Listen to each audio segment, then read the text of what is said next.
કોણ જાણે કેવી સમજદારી દાખવે છે આજકાલના છોકરાઓ. પોતાનું ધૈર્ય કરવા માંગે છે. માવતર તો કોઈ ગણતરી જ નથી. વારે દુનિયામાં શું જમાનો આવી ગયો.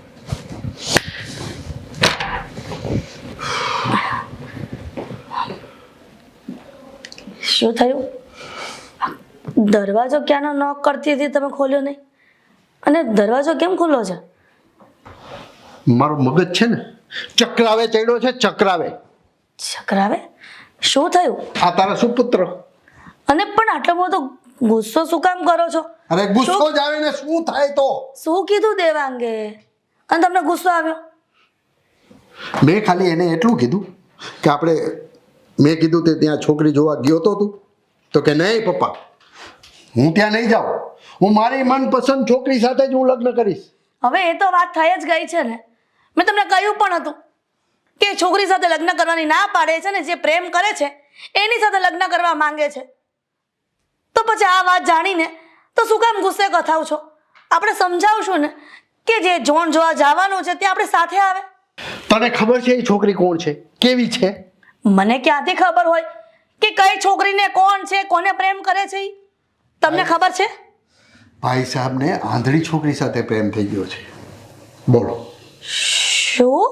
હા, પ્રેમ?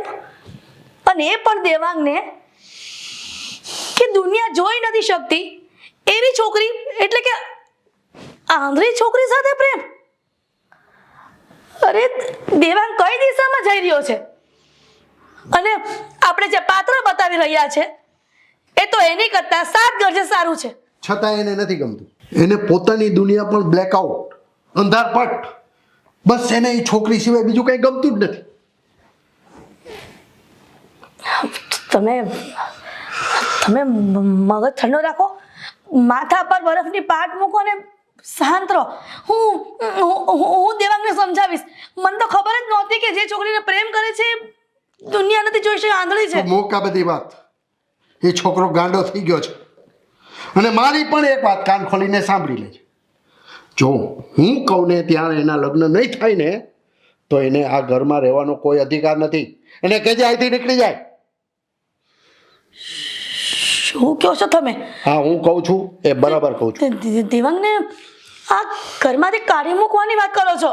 હા, માવતરોએ પણ કેટલા સપના જોયા હોય છે સંતાનો માટે.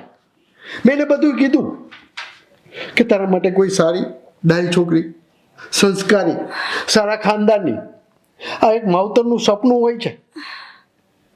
અને આપણા સપના ચકના ચૂર કરે એવા છોકરાની આ ઘરમાં કોઈ જરૂર નથી. અને કાન ખોલીને સાંભળી લેજે કે હું જો એ ત્યાં નહીં જાય ને છોકરી જોવા તો આ ઘરમાં દેવાંગ માટે રહેવું મુશ્કેલ બનશે.